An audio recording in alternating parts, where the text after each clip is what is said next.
German Shepherd was lost outside a supermarket. What baby did next? Left everyone in tears. The story you're about to listen to will break your heart and then put it back together again. If you've ever felt a connection with an animal that goes beyond explanation, this one's for you. Like, share, and let us know where you're watching from. Rain pounded against the windshield like tiny fists demanding entry. 5-year-old Emma stared out through the blurry glass, her small fingers tracing the path of racing droplets. The supermarket parking lot had become a maze of glistening puddles, reflecting the harsh fluorescent lights overhead. Her father, Daniel, drummed his fingers impatiently on the steering wheel. "Just a quick stop, Em," he said, reaching for his wallet. "We need milk and bread before the storm gets worse. You want to stay here where it's warm and dry?" Emma nodded, clutching her stuffed rabbit closer to her chest. The toy was worn with love, one ear slightly frayed, its once bright fur now faded to a soft gray. "Me and Hoppy will wait, Daddy." Daniel smiled, ruffling her blonde curls. "That's my brave girl. Lock the doors after me, okay? I'll be super quick." As her father dashed through the rain toward the sliding doors of the supermarket, Emma watched his figure blur and vanish. The car felt suddenly bigger without him. Outside, the storm intensified, raindrops becoming angry pellets against the metal roof. She hugged Hoppy tighter. That's when she heard it. At first, Emma thought it was just the wind, that low, mournful sound that sometimes snuck through cracks in windows on stormy nights. But this was different. It was broken, scattered between gusts of wind and the drumming rain. A whimper, then another. Emma pressed her face against the cold window, her breath creating small clouds of fog on the glass. She wiped them away impatiently, trying to see through the sheets of rain. "Did you hear that, Hoppy?" she whispered to her stuffed companion. Another whimper floated through the air, slightly louder this time. Emma's eyes widened. "Someone's crying." She unbuckled her seatbelt and climbed onto her knees, peering out the back window. The parking lot was nearly empty, just a few cars scattered across the wet asphalt. Nothing moved except the dancing raindrops and swaying trees at the edge of the lot. The sound came again, definitely a cry, but not a human cry. Emma knew what that sounded like from the playground when Tommy Peterson skinned his knee last week. This was different, raw and animal-like. "Someone's hurt, Hoppy," she said firmly, her small face set with determination. "Daddy said to wait, but—" Another whimper cut through the rain, and something twisted inside Emma's chest. It felt like an invisible string was tugging at her heart, pulling her toward the sound. Without thinking further, she unlocked the door and pushed it open. The blast of cold air and rain hit her face, but she barely noticed. Emma stepped out, her purple rain boots splashing in a puddle. Rain immediately soaked through her light jacket. Clutching Hoppy to her chest with one hand, she used the other to shield her eyes from the downpour. "Hello?" she called out, her voice small against the roaring storm. "Are you okay?" The whimpering stopped abruptly. Emma stood still, rain plastering her blonde hair to her forehead. She was about to give up when it came again, fainter, but definitely there, coming from behind the store. Emma glanced back at the car, then at the supermarket entrance where her father had disappeared. She knew she wasn't supposed to wander off. Daddy would be mad, but the crying, it sounded so sad, so lonely. "We have to help," she told Hoppy decisively. "Daddy would understand." With that, she started walking, each step sending water splashing up her legs. She rounded the corner of the supermarket building, away from the bright lights of the storefront, into the shadowed area behind the store where the dumpsters loomed like sleeping giants. The whimpering grew louder. Emma slowed, suddenly aware of how dark it was back here. The security lights cast eerie shadows across the wet pavement. Large metal dumpsters created maze-like corridors between them.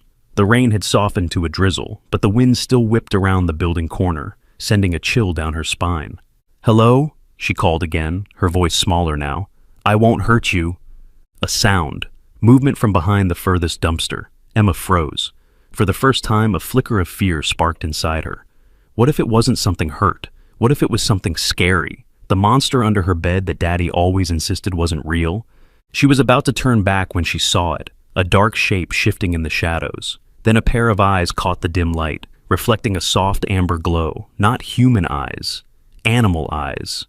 The creature moved slightly, and Emma gasped. It was a dog, a big one, with pointed ears and a long snout. A German Shepherd, soaked to the skin, its magnificent coat now matted and dirty. It was huddled against the wall, trying to find shelter from the rain under the slight overhang of the building. When it saw Emma, it flattened its ears against its head and let out another soft whimper. "Oh," Emma breathed, her fear vanishing instantly. "You're just a doggy." The dog watched her warily, its body tense. Emma had never seen such sad eyes before. They seemed to hold all the world's sorrow. She took a small step forward, and the dog flinched. "It's okay," she said softly, the way her mother had taught her to speak to nervous animals. "I won't hurt you. Are you lost?" The dog's eyes never left her face. It was shivering, Emma noticed. Whether from cold or fear, she couldn't tell. Probably both. She wanted to wrap her arms around it and make the shivering stop. She took another careful step. The dog didn't retreat, but its body tensed even more. Emma stopped, then had an idea. She held out Hoppy. "This is Hoppy," she said solemnly. "He keeps me safe when I'm scared. You can hold him if you want." The dog's eyes flicked from Emma to the stuffed rabbit and back again. Its ears twitched slightly, moving from their flattened position to a more alert stance. Encouraged, Emma took another step forward, still holding out the bedraggled toy. "He's really good at hugs," she explained, "and he doesn't mind getting wet." Another step. She was close enough now to see the dog's ribs through its wet fur. It looked hungry and tired, but still, it didn't growl or run away. Instead, it stretched its neck forward slightly, nose twitching as it sniffed in her direction. "Are you hungry?" Emma asked. She dug into her coat pocket and pulled out a slightly squished cookie her father had given her earlier. "You can have this. It's chocolate chip. Daddy says chocolate is bad for dogs, but there's only tiny chips. I think it's okay." She broke off a small piece of cookie, carefully avoiding the chocolate bits, and held it out on her palm. The dog's nostrils flared. It looked at the offering, then back at Emma's face, as if trying to decide whether to trust this small human. "It's yummy," Emma encouraged. "Promise." Several tense seconds passed. Then slowly, the dog inched forward. Its movement was stiff and cautious, and Emma realized with a jolt that it was limping. One of its front paws was held slightly off the ground. It was hurt. The dog stopped just short of her outstretched hand. It sniffed the cookie, its breath warm against Emma's cold skin. Then, so gently she barely felt it, the dog took the morsel from her palm with soft lips, careful not to use its teeth. "Good doggy," Emma whispered. Something changed in the dog's eyes, a shift from wariness to something else. Not quite trust, but maybe the beginning of it. Emma smiled, and miracle of miracles, the dog's tail moved. Just the slightest wag, a hesitant pendulum of hope. "Emma!" The panicked shout shattered the quiet moment. The dog immediately retreated, backing away with a startled whine. Emma turned to see her father running toward her, his face a mask of fear and anger. "Emma Grace Wilson!" "Daddy," she called. "Look, I found a—" "What are you doing out here?" Daniel grabbed her by the shoulders, his fingers digging in almost painfully as he knelt to her level. His eyes were wild, scanning her for injuries. "I came back to the car, and you were gone. Do you have any idea?" His voice broke. "You can't just disappear like that." "But Daddy, I heard—" "No buts. You never leave the car alone. Never. Do you understand me?" Daniel was shaking, Emma realized. Not from cold, but from fear. "I'm sorry," she whispered, tears welling in her eyes. "But the dog—" "Dog? What dog?" Daniel looked past her, finally registering the German shepherd cowering by the dumpster. His grip on Emma loosened slightly. "What in the world?" "He was crying, Daddy," Emma said earnestly, wiping at her tears. "I heard him from the car. He's hurt and scared and all alone." Daniel stared at the dog, which was watching them with those same sad amber eyes. The animal was clearly terrified but hadn't run away despite Daniel's shouting. It just stood there, shivering, regarding them with what almost looked like hope. "Oh, Emma," Daniel sighed, his anger deflating. "You can't just— You scared me half to death." "I'm sorry," she repeated. "But he needed help." Her voice dropped to a whisper. "He was calling me, Daddy." Daniel gave her a strange look. "Calling you? What do you mean?" Emma struggled to find the words. "In my head, like when you think real hard about something and it feels like someone else put the thought there." She pointed to her temple. "He was saying help over and over." Daniel frowned, concern of a different sort crossing his face now. "Emma, dogs can't talk, not even in thoughts." "This one can," she insisted. "He's special." Before Daniel could respond, the dog took a tentative step forward. Both humans froze, watching as the animal limped closer, its eyes fixed on Emma. It stopped about 2 feet away, then lowered itself to the wet ground in a submissive posture, its head resting on its paws. "See, Daddy," Emma whispered triumphantly. "He knows I want to help." Daniel ran a hand through his wet hair, clearly conflicted. "Emma, we can't just—" "Please, Daddy. Look how cold he is, and he's hurt." Emma broke free of her father's grip and moved toward the dog, ignoring Daniel's warning shout. Before he could stop her, she was kneeling beside the German Shepherd, her small hand reaching out. Daniel lunged forward, heart in his throat. "Emma, don't!" But instead of snapping or growling, the dog simply lifted its head and gently licked Emma's outstretched hand. The touch seemed to break something open inside the animal. Its entire body relaxed, and it inched closer to the little girl, seeking warmth and comfort. "Oh," Daniel breathed, frozen in place as he watched his daughter stroke the dog's wet head. The scene before him was surreal, his tiny 5-year-old comforting this huge, powerful animal that could easily hurt her. Yet the dog's eyes were closed now, its expression almost peaceful as Emma's fingers worked through its matted fur. "See, Daddy, he's a good boy," Emma said softly. "He just needs someone to love him." Daniel approached slowly, and the dog's eyes snapped open, watching him. There was no aggression in its gaze, but the wariness had returned. It didn't move from Emma's side, however, seeming to draw strength from her presence. "He needs a vet," Daniel said finally, crouching a few feet away, "and we need to check if anyone's looking for him." Emma's face fell. "But what if no one is? What if he's all alone in the world?" The raw compassion in his daughter's voice caught Daniel off guard. 5 years old, and already she had more empathy than most adults he knew. She was so much like her mother in that way. Sarah had always been the one bringing home strays and wounded birds, unable to pass by any creature in need. The thought of Sarah brought an ache to his chest, as it always did.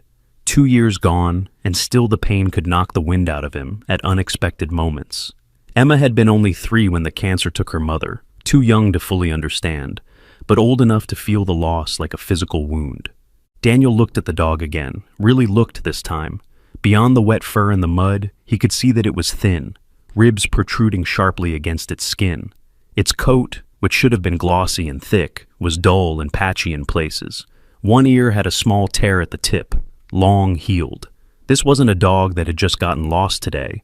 This was an animal that had been on its own for some time. "We can take him to Dr. Brown," Daniel said finally. "She can check for a microchip, make sure he's not hurt too badly." Emma's face lit up like the sun breaking through storm clouds. "Really, Daddy? We can help him?" "We can try," he said carefully. "But Emma, if he belongs to someone—" "He doesn't," she said with such certainty that Daniel blinked in surprise. "He told me." There it was again, that strange insistence that she could somehow communicate with the animal. Daniel opened his mouth to correct her, then closed it again. There would be time for that conversation later. "We'll need to get him in the car," he said instead, looking dubiously at the large dog. "Do you think he'll come with us?" Emma turned to the German Shepherd, whose eyes hadn't left her face. "Will you come home with us?" she asked softly. "Just for a little while, until you feel better?" To Daniel's amazement, the dog struggled to its feet, still favoring its injured paw. It stood beside Emma, pressing its body against her small frame as if for support, though who was supporting whom wasn't entirely clear. "I think that's a yes," Daniel said, shaking his head in wonder. Getting the dog to the car proved easier than expected. Despite its injury, it followed Emma without hesitation, limping alongside her through the rain. When they reached the car, however, a new problem presented itself. "He's too big for my lap," Emma said worriedly, as Daniel opened the back door. Daniel hesitated. The dog was filthy, and his clean car. But one look at his daughter's pleading face, and he knew he'd already lost this battle. "I'll put down some shopping bags on the back seat," he sighed, "and when we get home, he's going straight into the bathtub before he touches anything else." Emma beamed, throwing her arms around his waist. "Thank you, Daddy. You're the best daddy in the whole wide world." The simple praise warmed something in Daniel's chest that had been cold for a very long time. With some coaxing from Emma, the dog climbed awkwardly into the back seat, settling onto the makeshift bed of plastic shopping bags. It was still shivering, and without a word, Emma unzipped her coat and draped it over the animal's back. "Emma, you'll catch cold," Daniel protested, but she just shrugged. "He needs it more than me," she said simply. As Daniel started the car, he glanced in the rearview mirror. Emma had nestled herself against the dog's side, her small hand stroking its head in a soothing rhythm. The dog's eyes were half closed, its expression one of cautious contentment, as if it couldn't quite believe this turn of events but was too exhausted to question it. And watching them together, his little girl and this lost creature she'd insisted on saving, Daniel felt something shift inside him, like pieces of a puzzle finally clicking into place after being scattered for far too long. The rain continued to fall outside, but inside the car, a small beacon of warmth had been kindled, a tiny flame of hope that Daniel hadn't realized was missing until this moment. "What should we call him?" Emma asked suddenly, her voice drowsy with the warmth of the car's heater. Daniel hesitated. Naming the dog seemed dangerous, a step toward permanence he wasn't sure he was ready for. "Let's wait and see what Dr. Brown says," he hedged. "He might already have a name." Emma shook her head with certainty. "His name is Atlas," she declared. "He told me." "Atlas?" Daniel repeated, surprised. "How do you know such a big word, Em?" "From the book Mommy used to read," she said matter-of-factly. "The one about the man who carried the whole world on his shoulders." She looked down at the dog, whose eyes had drifted closed.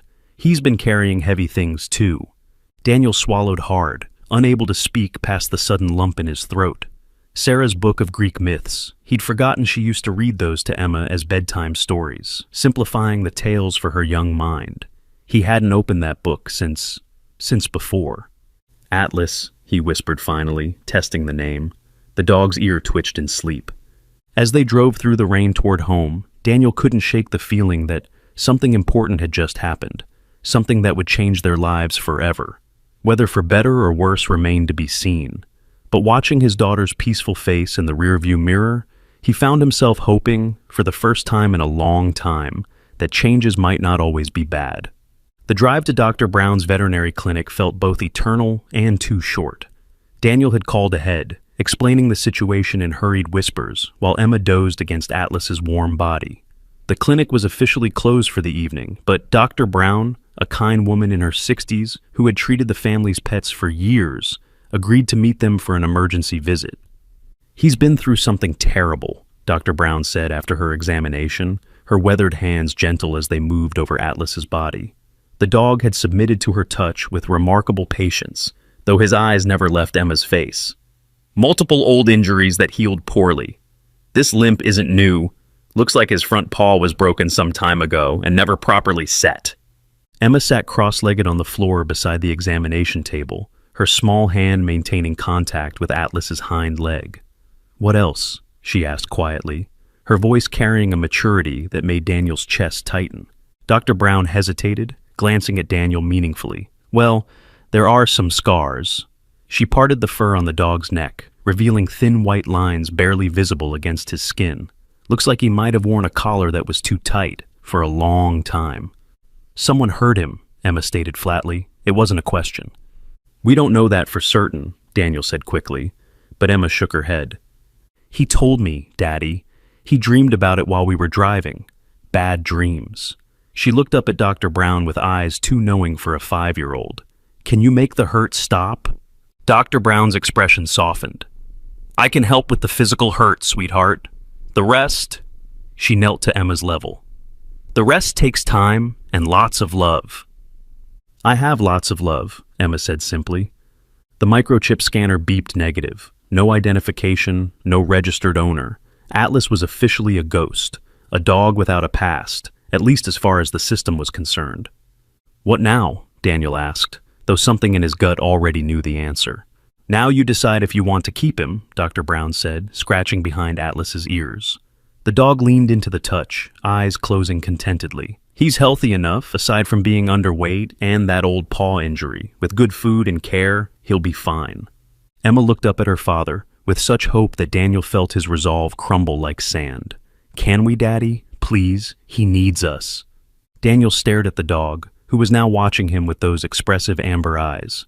There was intelligence there, a deep, almost human awareness that made him uncomfortable, as if the animal could see straight through to his soul and was measuring what it found there. "We'll try," he said finally, "for now." Emma's squeal of joy was so loud that Atlas startled, but then his tail began to wag, the first truly enthusiastic response they'd seen from him. The ride home was different from the trip to the clinic. Atlas seemed more relaxed, as if he understood that these humans meant him no harm. He even allowed Daniel to pet him while Emma dozed against his side, her small body finally succumbing to the exhaustion of the evening's emotions. Their house was a modest two-story colonial in a quiet neighborhood, the kind of place where children rode bikes on sidewalks and neighbors knew each other's names. Daniel had bought it when Sarah was pregnant, dreaming of the life they'd build there together. Now, pulling into the driveway with a strange dog in his back seat and his sleeping daughter in his arms, he wondered what Sarah would think of this latest development. She'd love it, he realized with a pang. Sarah had always wanted a dog. Getting Atlas into the house proved more complicated than expected. The dog balked at the front steps, suddenly reluctant to enter the unfamiliar space. He sniffed the air anxiously, his body tense with old fears. "It's okay," Emma said sleepily, taking the dog's massive head in her small hands. "This is home now. Safe home." Something in her voice seemed to reach him. Atlas looked into her eyes for a long moment, then slowly climbed the steps and crossed the threshold. The next few hours passed in a blur of activity. Daniel filled bowls with water and the leftover chicken from dinner, while Emma showed Atlas around the house, narrating each room like a tour guide. The dog followed her faithfully, his limp more pronounced now that the adrenaline had worn off. "This is the living room where we watch movies," Emma explained seriously, "and this is the kitchen where Daddy makes pancakes on Sunday, and this—" She paused at the foot of the staircase, looking up toward the second floor. "This is where the bedrooms are. Mine has glow-in-the-dark stars on the ceiling." Atlas tilted his head, listening to her chatter with apparent fascination. When she sat on the bottom step, he immediately settled beside her, his bulk dwarfing her small frame. "Are you tired?" she asked, running her fingers through his now dry fur. It was cleaner than it had looked when wet, revealing a beautiful pattern of black, tan, and cream. "You can sleep in my room if you want. I have a really big bed." Daniel opened his mouth to protest. The dog was still essentially a stranger, but the words died as he watched the interaction. Atlas had pressed closer to Emma, his head resting in her lap with complete trust. The sight stirred something deep in Daniel's chest, a recognition he couldn't quite name. "Maybe for tonight," he heard himself saying, "but we need to get him properly bathed first." The bathing process turned into an adventure. Atlas submitted to the warm water with surprising grace, standing patiently in the tub while Daniel worked shampoo through his coat. Emma supervised from her perch on the closed toilet seat, offering encouragement and commentary. "You're being so brave," she told the dripping dog. "Daddy gives good baths. He makes special voices for all my bath toys." "I do not make voices," Daniel protested, but he was smiling. "You make the rubber ducky sound like Elvis," Emma giggled. "Tell Atlas about Elvis Duck." Despite himself, Daniel found himself explaining the concept of Elvis Duck to a German shepherd who listened with apparent interest, head tilted at an attentive angle. The absurdity of the situation hit him suddenly, and he started laughing, really laughing, for the first time in longer than he could remember. Clean and dry, Atlas looked like a completely different animal. His coat was thick and lustrous, his bearing more confident. He was a beautiful dog, Daniel realized. The kind of animal that should be winning ribbons at dog shows, not cowering behind dumpsters. That night, Emma insisted on setting up a bed for Atlas beside her own, an old comforter arranged carefully on the floor. Daniel tucked her in, kissing her forehead, as he had every night since she was born. "Thank you for letting us help him, Daddy," she whispered. "He was so scared before, but now he knows he's home." "How do you know that, Em?" She smiled sleepily. "Because he stopped shaking, and his dreams aren't scary anymore." Daniel glanced at Atlas, who had already settled onto the makeshift bed. The dog's eyes were closed, his breathing deep and even. For the first time since they'd found him, he looked truly peaceful. "Sleep tight, little bird," Daniel said, using Sarah's old pet name for Emma. "Sleep tight, Daddy. Sleep tight, Atlas." Daniel was halfway down the hall when he heard Emma's voice again, so soft he almost missed it. "Don't worry. The bad man can't find you here." Daniel froze, ice flooding his veins. He turned back, but Emma was already asleep, her breathing deep and regular. Atlas, however, had lifted his head and was staring directly at Daniel, those amber eyes wide and alert in the darkness. For a moment, they regarded each other in silence. Then Atlas slowly lowered his head back to his paws, but his eyes remained open, watching the doorway as if standing guard. Daniel retreated to his own room, but sleep eluded him. Every creak of the old house settling made him tense, listening for sounds that didn't belong. Emma's words echoed in his mind. "The bad man can't find you here." What bad man? And how could a 5-year-old possibly know about things that might have happened to a stray dog? Around midnight, he heard the soft click of toenails on hardwood. Daniel sat up, listening. The sounds moved down the hall, paused at the top of the stairs, then continued down to the first floor. A few minutes later, the same pattern in reverse. Atlas was patrolling, making rounds like a guard dog protecting his territory, protecting Emma. The thought should have been comforting, but instead, Daniel felt a chill. What was the dog protecting her from, and why did it feel like he was preparing for something specific? The next morning brought sunshine and the illusion of normalcy. Atlas seemed more comfortable in daylight, following Emma around the kitchen as she helped Daniel make breakfast. The dog's appetite was enormous. He wolfed down 2 bowls of kibble and was still looking hopefully at their plates. "He's making up for lost time," Daniel observed, refilling the water bowl for the 3rd time. Emma nodded sagely. He was really hungry and thirsty and lonely. She paused, a spoonful of cereal halfway to her mouth. "Daddy, what's a compound?" Daniel nearly choked on his coffee. "A compound? Where did you hear that word?"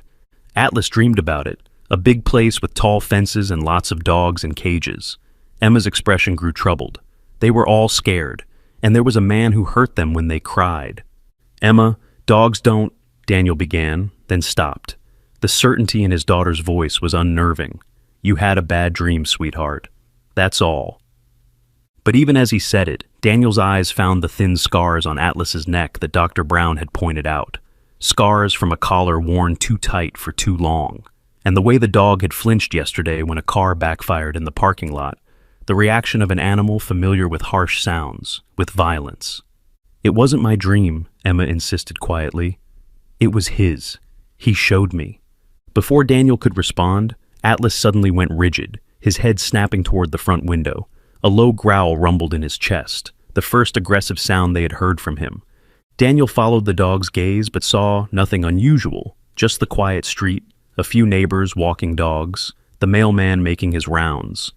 But Atlas remained tense, watching something Daniel couldn't see, and when the mailman's truck drove away, the dog didn't relax.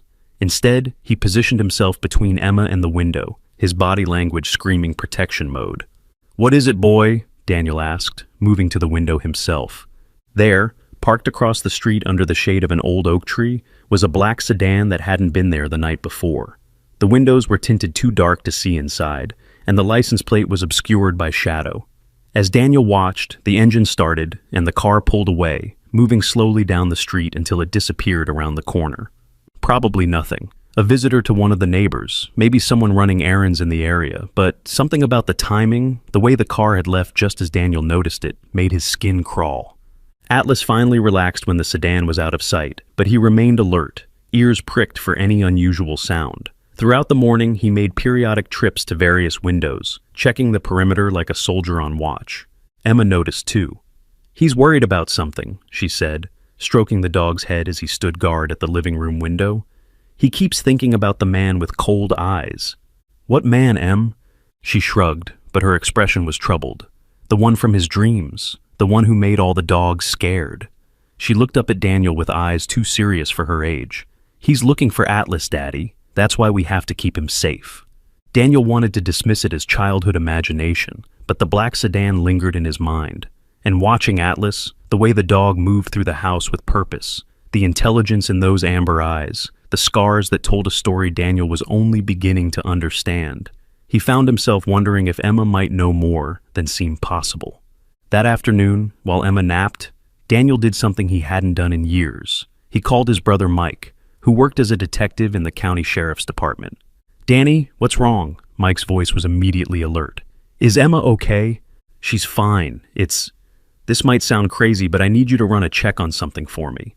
Daniel explained about finding Atlas, about the dog's condition and the scars, about Emma's strange insistence that someone was looking for him.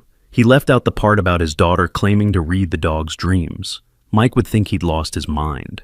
"You think this dog might be connected to something criminal?" Mike asked when Daniel finished. "I don't know, maybe. There was a car parked outside this morning, and the dog went crazy when he saw it. Then it drove off when I looked outside." Mike was quiet for a moment. "Danny, there have been some rumors lately. Nothing concrete, but whispers about an illegal breeding operation somewhere in the county.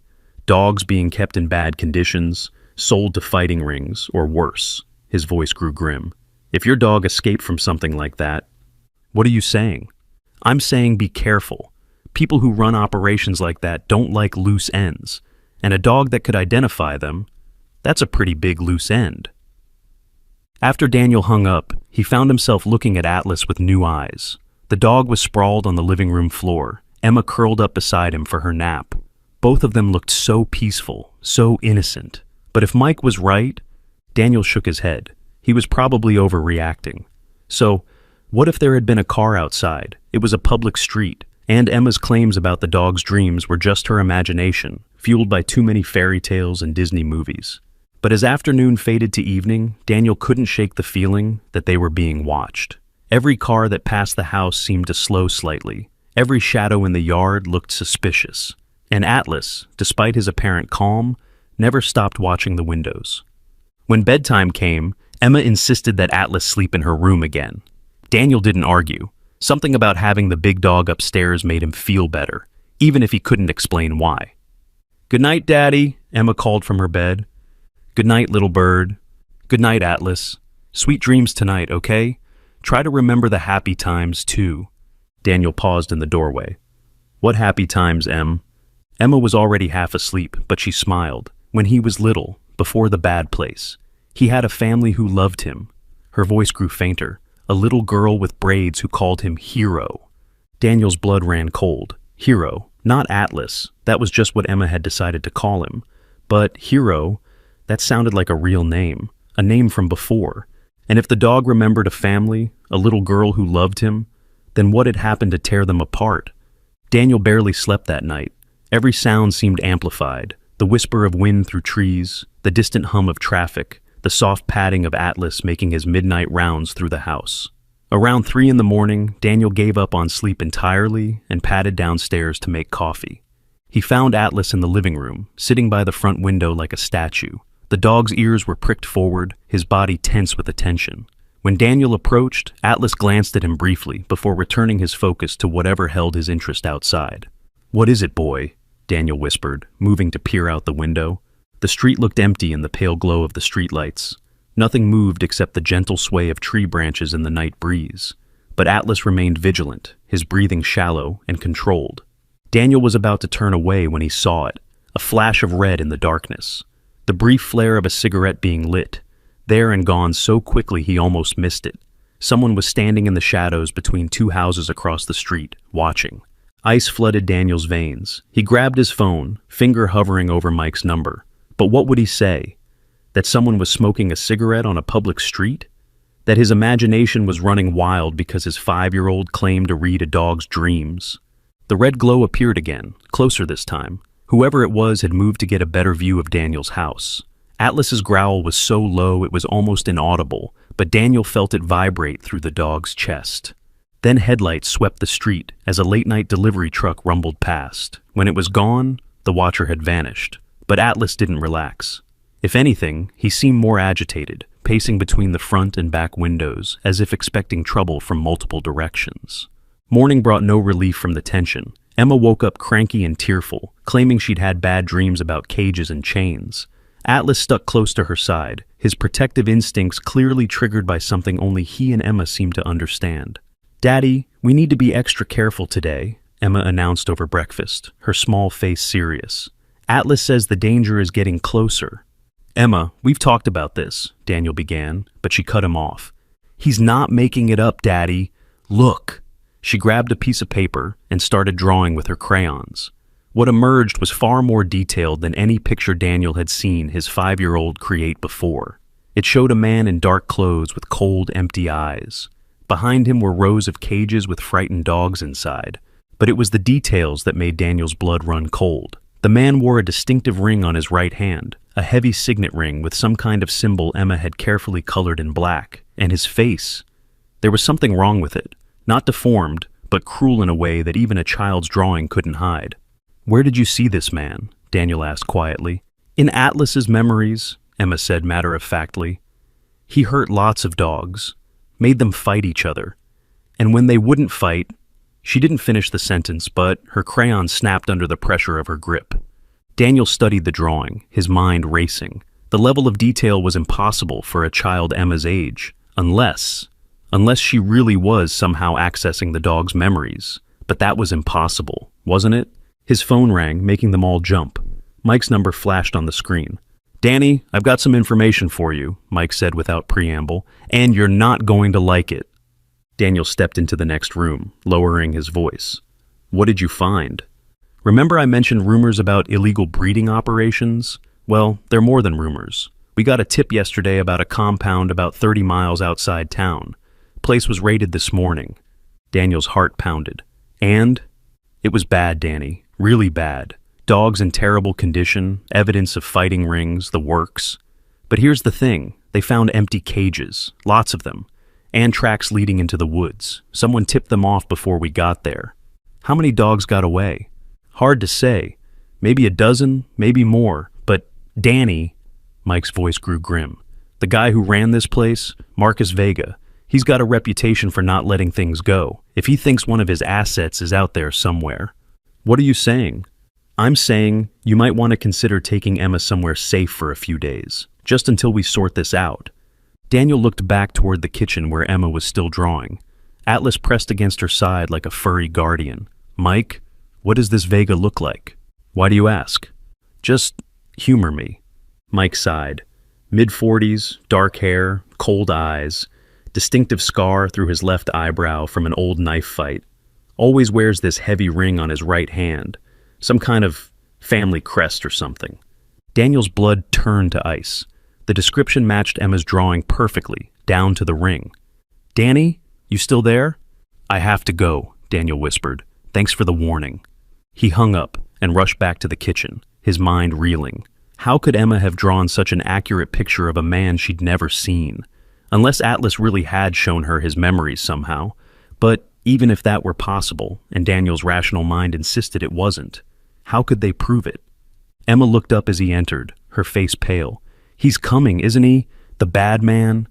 Before Daniel could answer, Atlas suddenly bolted upright, his head swiveling toward the back of the house. A low, menacing growl rolled from his throat, the sound of a predator preparing for battle. "Get away from the windows," Daniel ordered, scooping Emma into his arms. "Right now." They retreated to the center hallway, the most protected part of the house. Atlas positioned himself between them and the back door, his hackles raised, lips pulled back to reveal impressive fangs. The silence stretched taut as a wire. Then Daniel heard it, the soft scrape of footsteps on the back deck. Someone was trying to be quiet, but the old boards betrayed every step. Daniel's phone was in his hand, thumb hovering over 911, when the footsteps stopped. Whoever was out there had paused directly outside the kitchen door. Atlas's growl deepened, becoming a continuous rumble of warning. Emma buried her face against Daniel's neck, but she wasn't crying. Instead, she whispered something that made Daniel's skin crawl. "He wants Atlas back. He says Atlas belongs to him." "Emma, what?" The kitchen door exploded inward. Two men burst through the splintered doorway, moving with the practiced efficiency of professionals. The first was young and wiry, with prison tattoos covering his arms. But it was the second man who made Daniel's heart stop. He looked exactly like Emma's drawing. The same cold eyes, the same cruel mouth, the same heavy ring catching the light as he gestured to his companion. Marcus Vega had found them. "Easy now," Vega said, his voice smooth as silk and twice as dangerous. "Nobody needs to get hurt. I just want my property back." Atlas launched himself forward with a roar of fury that shook the house. But the younger man was ready, pulling a tranquilizer gun from his jacket and firing in one fluid motion. The dart caught Atlas in the shoulder, and the big dog stumbled, his charge becoming a clumsy lunge. "No!" Emma screamed, struggling in Daniel's arms. "Don't hurt him!" Vega's cold gaze fixed on her, and something flickered in those dead eyes. Recognition? Calculation? Daniel couldn't tell, but it made his skin crawl. Well, well, Vega murmured, the little girl who talks to dogs. I've heard about you. You haven't heard anything, Daniel snarled, backing toward the front of the house. Get out of my home. Your home, Vega laughed, the sound like broken glass. You're harboring stolen property, friend. That dog is worth more than this whole neighborhood. Atlas was fighting the tranquilizer, swaying on his feet but still trying to protect Emma. The drug was strong, but his determination was stronger. He's not property, Emma said, her voice small but fierce. He's family. Family? Vega stepped closer, and Daniel could see the madness lurking behind his calculated facade. That animal is a killer, little girl, a weapon I spent months training. He's killed other dogs, torn them apart for my customers' entertainment. You're lying, Emma shouted. Atlas would never hurt anyone. You made him do bad things, but that's not who he really is. Vega's eyes narrowed. And how would you know that? Because he told me, Emma said simply. He told me about the little girl with braids who used to love him, about how you stole him from her yard and brought him to the bad place, about how you tried to make him mean, but he remembered being good. The silence that followed was deafening. Vega stared at Emma with something approaching shock, while his companion shifted nervously. Boss, the younger man muttered, we should just grab the dog and go. But Vega held up a hand, his attention fixed entirely on Emma. What else did he tell you? Emma's chin lifted defiantly. He told me your real name isn't Marcus, it's Tommy, and you used to have a dog just like him when you were little, a dog that got hit by a car because you forgot to close the gate. Vega went deadly still. The color drained from his face, leaving only those cold, empty eyes. That's impossible, he whispered. His name was Sergeant, Emma continued, her voice growing stronger. And when he died, you cried for 3 days. But then you decided never to love anything again, because love hurts too much. Shut up, Vega's voice was barely human now. Atlas feels sorry for you, Emma said softly. He knows you're just scared and hurt inside, but that doesn't make it okay to hurt other people. Vega pulled a gun from his jacket, his hand shaking with rage. I said shut up!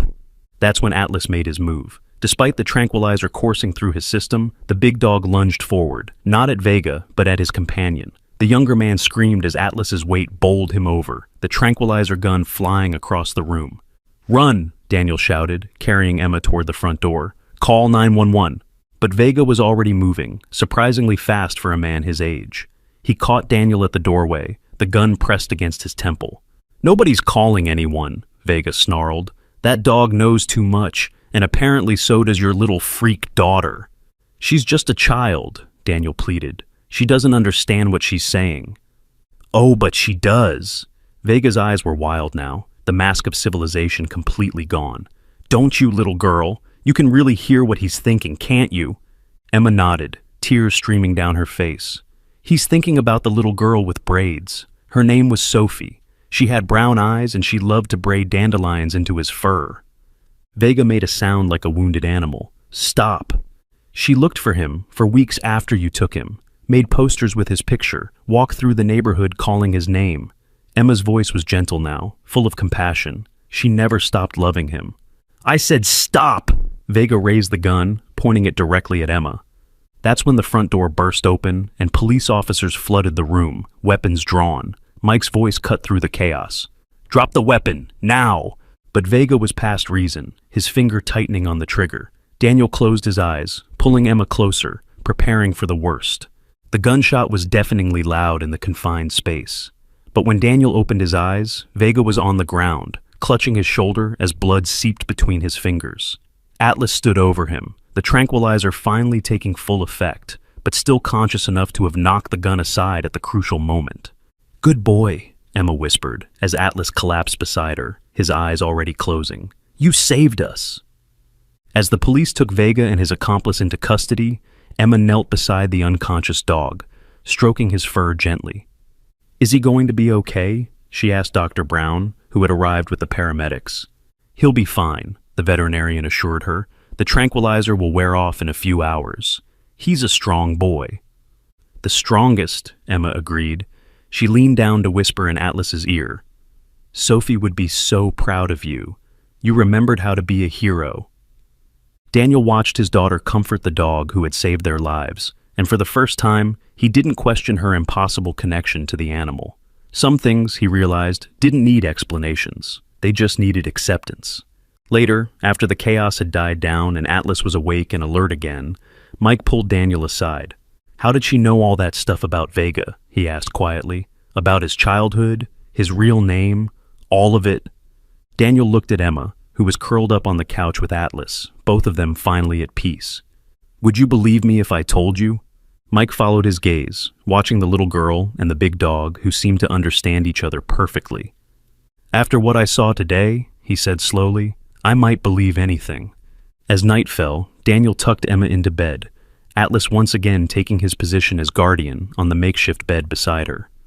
"Daddy," Emma said sleepily, "Atlas wants to know if we can visit Sophie someday. She lives in the next town over and she still misses him." Daniel smiled, no longer surprised by his daughter's impossible knowledge. "I think that can be arranged, little bird. I think Atlas deserves to see his first family again." "And then he'll come home with us?" "If that's what he wants." Emma nodded, satisfied. "He does. He says we're his real family now, the one he chose." As Daniel turned off the light, he heard Emma whisper one last thing to her protector. "Sweet dreams, Atlas. Dream about Sophie and the dandelions. Dream about being loved." And in the darkness, Daniel could swear he heard the dog's tail thumping softly against the floor, as if he understood every word. 3 days passed in relative peace. Marcus Vega was in custody, charged with multiple felonies including breaking and entering, assault with a deadly weapon, and operating an illegal animal fighting ring. His compound had been shut down, and the remaining dogs were being rehabilitated at various shelters across the state. It should have been over. But Atlas couldn't settle. Despite the apparent resolution, the big dog remained on edge, pacing the house at irregular intervals and startling at sounds that hadn't bothered him before. His sleep was restless, punctuated by whimpers and twitching paws that suggested troubled dreams. Emma noticed first, as she always did. "He's still scared," she told Daniel over breakfast on the 4th morning. "The bad feelings haven't gone away." Daniel looked at Atlas, who was positioned by the kitchen window, despite having eaten his breakfast an hour ago. The dog's stance was alert, watchful, the pose of a sentry expecting trouble. "Maybe he just needs more time to adjust," Daniel suggested. "He's been through a lot." But even as he said it, Daniel felt his own unease growing. Mike had called yesterday with an update that should have been reassuring. Vega's operation was finished, his associates either arrested or scattered. The threat was over. So, why did Daniel still check the locks twice before bed? Why did every passing car make him tense? And why did Atlas continue his midnight patrols as if expecting an attack? The answer came at noon, in the form of a knock at the front door. Atlas erupted into fierce barking, positioning himself protectively in front of Emma. But this time, his posture was different. Alert and defensive, yes, but not the aggressive stance he'd taken with Vega's men. This was the bark of a dog announcing visitors, not intruders. Daniel peered through the peephole and saw a man in his 50s standing on the porch, well-dressed in an expensive suit, with silver hair and kind eyes behind wire-rimmed glasses. He looked like a businessman or lawyer, respectable, harmless, but Atlas was having none of it. The dog's barking intensified, and he began backing toward Emma, herding her away from the door. "It's okay, boy," Daniel said, reaching for the door handle. "He looks normal enough." "Don't open it, Daddy," Emma's voice was sharp with panic. "Atlas says he's one of them." Daniel's hand froze on the handle. "One of who, Em?" "The bad men? He looks nice, but inside he's just like the others." The man knocked again, his voice muffled but audible through the door.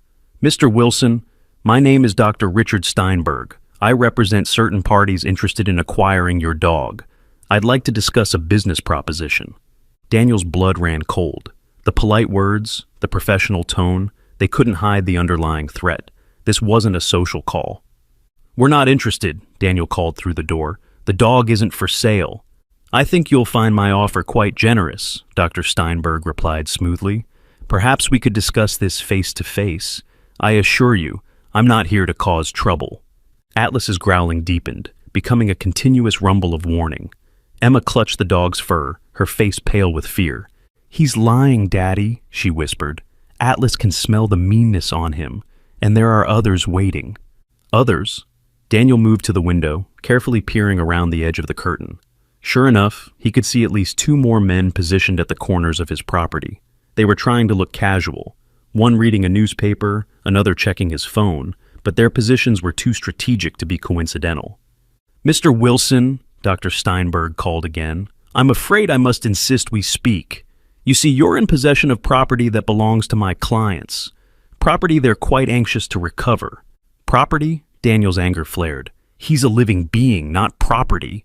"Legally speaking, you're incorrect." Steinberg's voice remained maddeningly calm. "The animal in question was bred and trained by a licensed facility.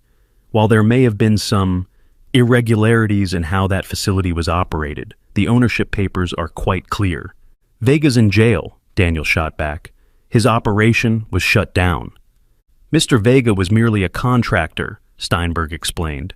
"The true owners of his stock remain at large, and they're prepared to compensate you handsomely for returning their investment." Daniel's mind raced. If Vega had been working for someone else, someone with enough resources to hire lawyers and send teams of men, then this was far from over. They weren't dealing with a single criminal, but an entire organization. "How much are we talking about?" Daniel called, stalling for time while he reached for his phone. $100,000, Steinberg replied without hesitation. "Cash, untraceable. All you have to do is walk away for 1 hour. When you return, the dog will be gone, and you'll be considerably wealthier." Emma gasped, and Atlas pressed closer to her, sensing her distress. The little girl's eyes were wide with terror. "They want to hurt him, Daddy," she whispered. "Not just use him for fighting. They want to study him, because he can do special things."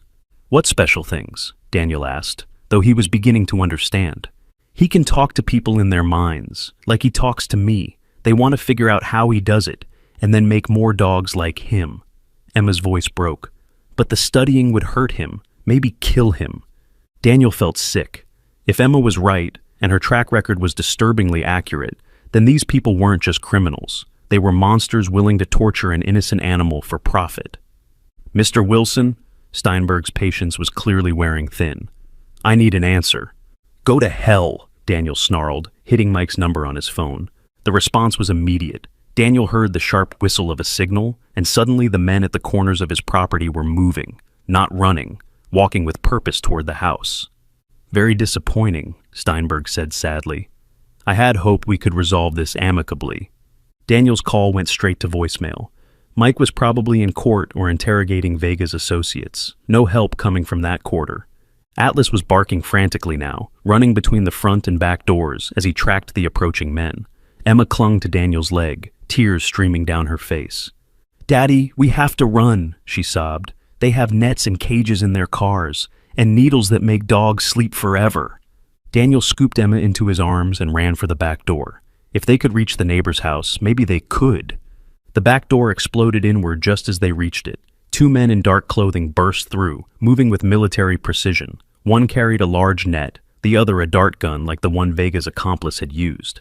Atlas threw himself at the first man, but these weren't street thugs like Vega's crew. They were professionals, prepared for a large, aggressive dog. The net wrapped around Atlas's head and shoulders, tangling his legs and sending him crashing to the floor. "Run, Emma!" Daniel shouted, setting her down and pushing her toward the stairs. "Hide!" But more men were coming through the front door now, cutting off their escape routes. Daniel found himself surrounded, holding nothing but a kitchen knife he'd grabbed from the counter.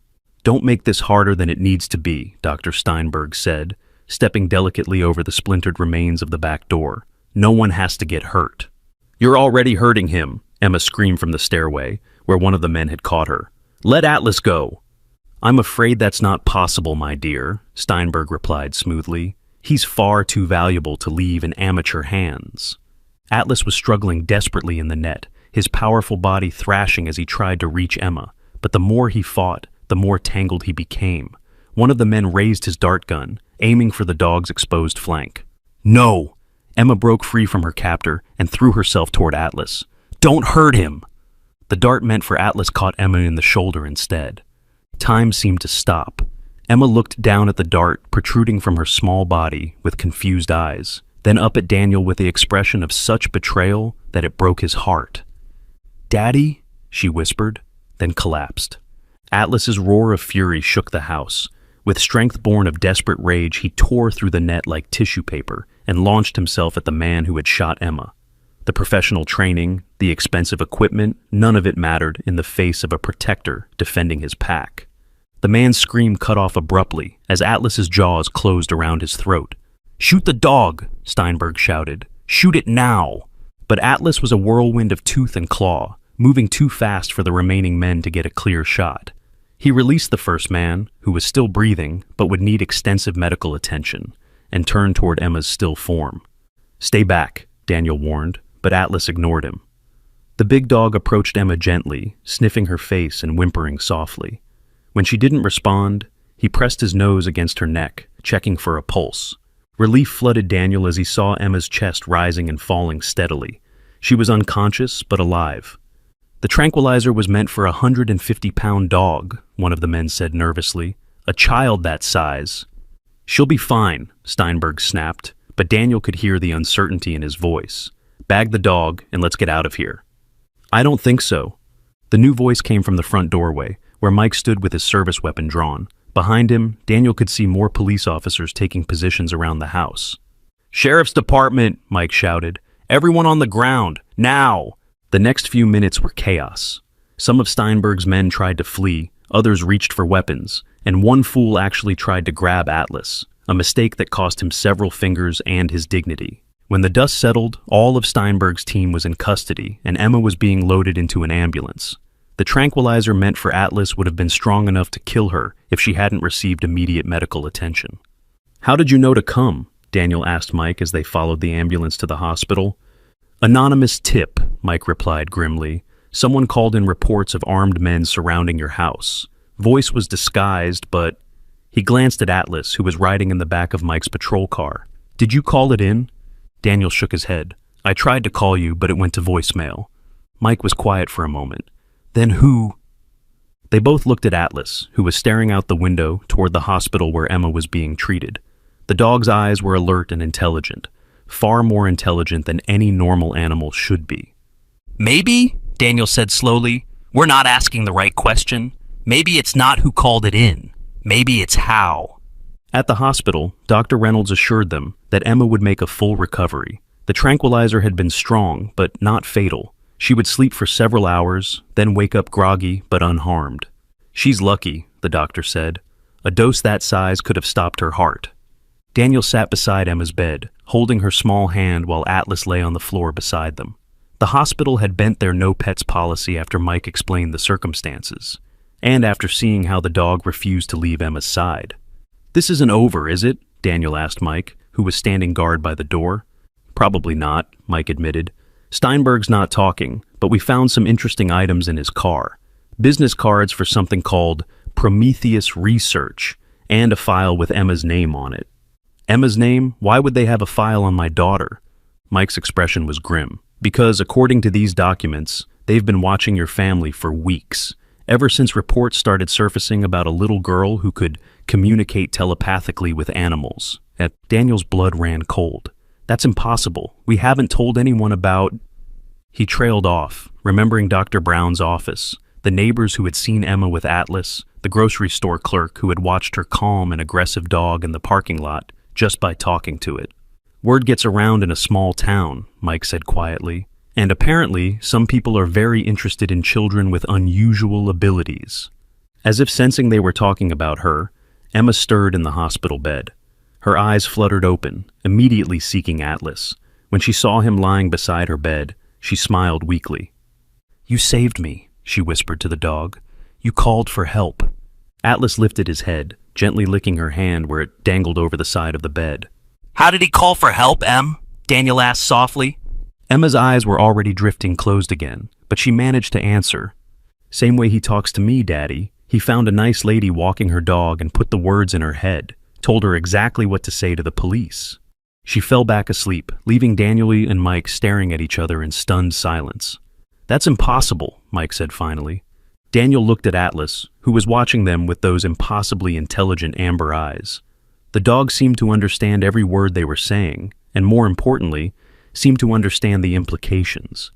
"Is it?" Daniel asked. "After everything we've seen?" Outside Emma's room, the world continued its normal rhythm. Doctors made rounds, visitors came and went, and life moved forward as if nothing extraordinary had happened. But Daniel knew that nothing would ever be normal again. They had become the guardians of something unprecedented, a dog with abilities that shouldn't exist, and a little girl who could unlock secrets that some people would kill for. And somewhere out there, those people were planning their next move. The plan came together faster than Daniel had expected. Within hours of Emma's release from the hospital, Mike had arranged for them to disappear, not permanently, just long enough for the FBI to dismantle the network that had targeted his family.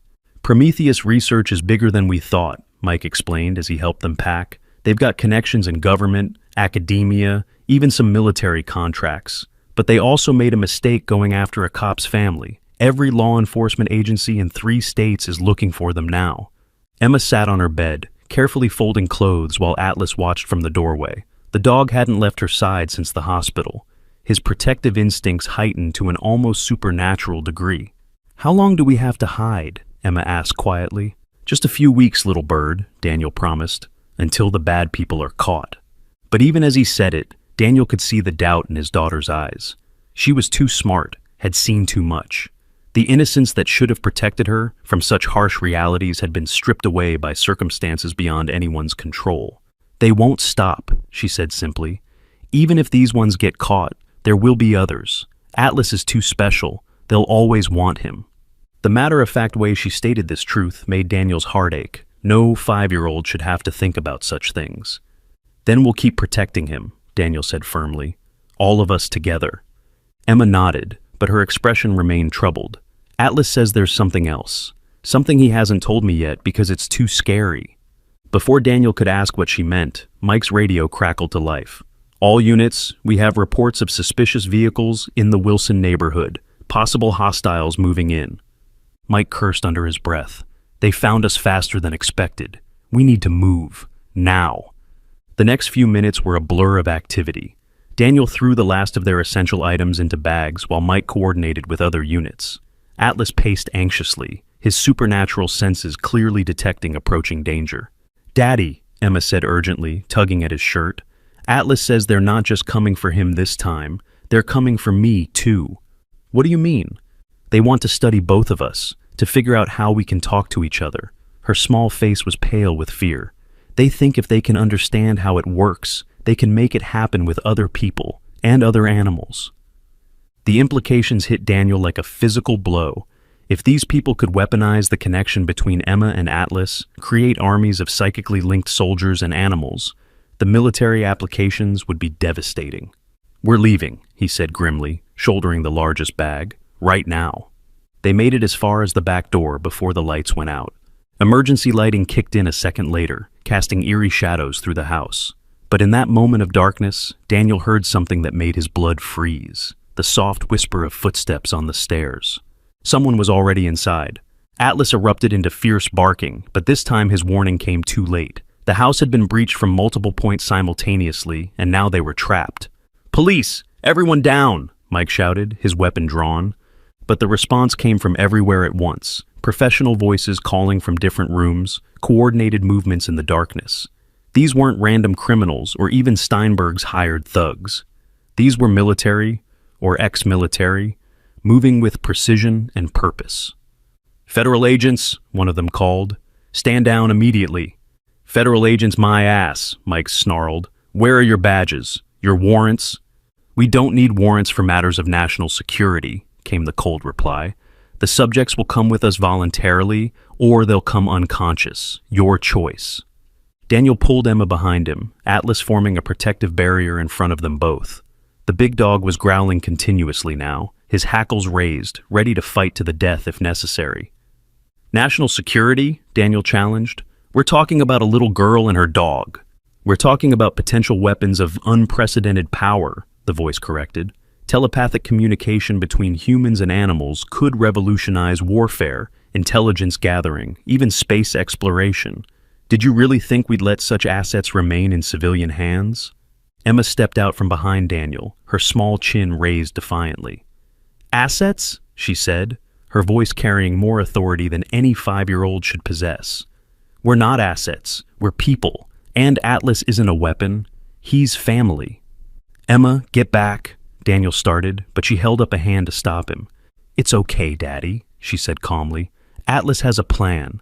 Before anyone could react, Emma placed her hand on Atlas's head and closed her eyes. For a moment, nothing happened.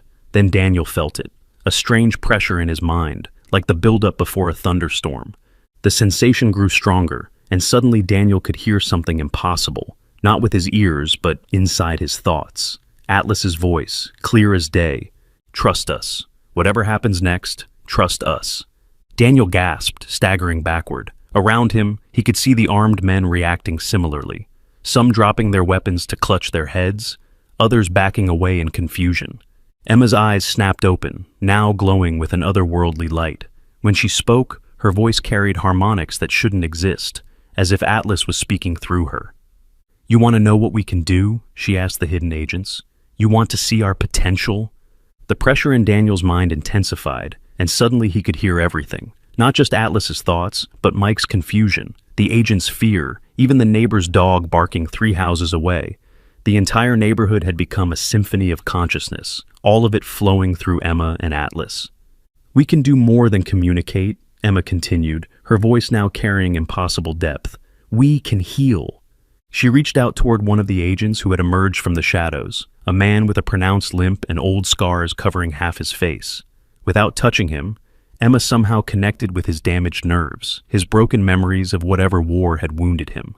The man's expression shifted from aggression to wonder as decades of chronic pain simply vanished. His limp disappeared, his scars faded, and for the first time in years, he stood completely straight. "Or we can harm," Emma added, her tone becoming darker. Another agent, the one who had spoken so coldly about assets and weapons, suddenly doubled over in agony. Not physical pain, but emotional torture, as every cruel thing he'd ever done came flooding back with perfect clarity. Every person he'd hurt, every order he'd followed without question, every moment he'd chosen power over compassion. He fell to his knees, tears streaming down his face. "Please," he gasped, "make it stop." "Emma," Daniel said urgently, "that's enough." But when Emma turned to look at him, Daniel saw that his little girl was no longer entirely in control. The connection she'd forged with Atlas had opened something vast and powerful, something beyond what either of them could handle alone. "Help us." Atlas's voice was strained now, desperate. "She's too young for this much power. Help us contain it." Without fully understanding what he was doing, Daniel reached out and placed his hands on both Emma and Atlas. The moment he made contact, the overwhelming symphony of thoughts suddenly focused, channeled through their family bond into something manageable. Emma blinked, the otherworldly glow fading from her eyes. The pressure in everyone's minds eased, leaving behind a profound silence. "That," said a new voice from the doorway, "was remarkable." Daniel turned to see an elderly woman entering the house. She wore a simple gray suit and carried herself with quiet authority. Behind her came 2 men in FBI jackets, real ones, with proper identification clearly visible. "Dr. Sarah Chen," the woman introduced herself, "Director of the Department of Extraordinary Phenomena. We've been tracking the illegal research into telepathic abilities for quite some time." "Illegal research?" Mike asked, still shaking his head to clear it.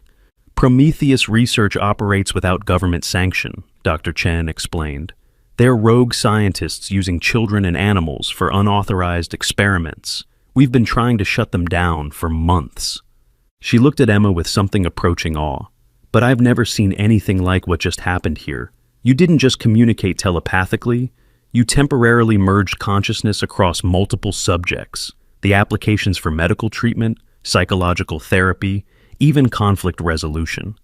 Are you here to take us away too?" Emma asked quietly. Dr. Chen knelt to Emma's level, her expression gentle. "I'm here to offer you protection, real protection, not imprisonment. A chance to understand your abilities without exploitation." "What does that mean?" Daniel asked suspiciously. "It means you continue living your normal lives," Dr. Chen replied, "with some additional security and occasional consultations to help us understand these phenomena. But no experiments, no weapons research, no treating you like laboratory subjects." Emma looked at Atlas, and Daniel could almost see the silent communication passing between them. Finally, she nodded. "Atlas says you're telling the truth," she announced, and that you lost someone special to bad people like the ones who hurt him. Dr. Chen's composure cracked slightly. My grandson, she said softly. He showed signs of unusual abilities when he was about your age. Prometheus took him before we understood what they were doing. Her voice hardened. That's why I've made it my mission to stop them. Did you find him? Emma asked with heartbreaking hope. We're still looking, Dr. Chen replied. But what you've shown us today, it gives me hope that we might be able to help him when we do. Over the next hour, Daniel learned more about the hidden world of extraordinary abilities than he had ever imagined existed. Children around the globe were manifesting inexplicable talents, telepathy, precognition, even limited reality manipulation. Most were being quietly recruited by government agencies or stolen by criminal organizations. Emma and Atlas represent something unique, Dr. Chen explained. True interspecies telepathic bonding. If we can understand how it works, we might be able to help other gifted children find similar connections. Imagine the applications for autism therapy, PTSD treatment, even wildlife conservation. And the military applications? Daniel asked pointedly. Dr. Chen's expression grew grim. We'll be classified and heavily restricted. I've seen what happens when abilities like these are weaponized. The cost is always too high. As the sun began to set, the immediate crisis passed. Prometheus Research's agents were in custody, their network exposed and crumbling under federal investigation. Steinberg had finally started talking, providing evidence that would put his entire organization behind bars. But the larger questions remained. What were Emma and Atlas becoming? How far could their abilities develop? And what responsibilities came with such extraordinary gifts? That evening, as they sat in their living room, now under the discreet protection of actual federal agents, Emma curled up against Atlas on the couch. The big dog's eyes were peaceful for the first time since they'd found him, as if some fundamental fear had finally been laid to rest.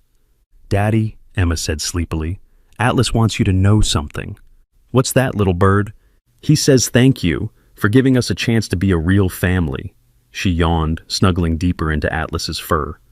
And he says he's ready to help other kids like me now. Kids who are scared and alone and don't understand what's happening to them. Daniel smiled, stroking both his daughter's hair and the dog's ears. Tell him we'll figure it out together. All of us.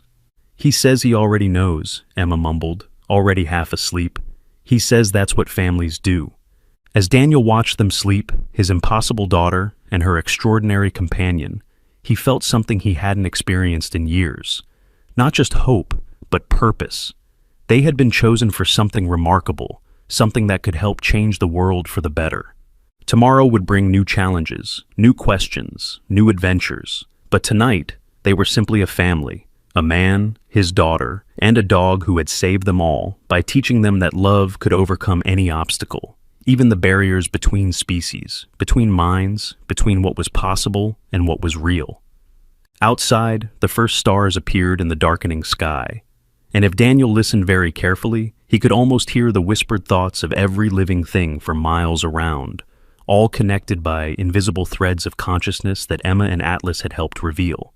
The world was about to become a much more interesting place. Don't forget to like, share, and subscribe if this story touched your heart.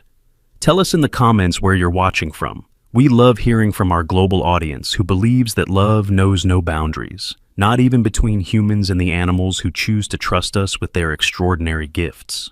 Remember, the most powerful connections are often the ones we can't see, but we can always feel them in our hearts.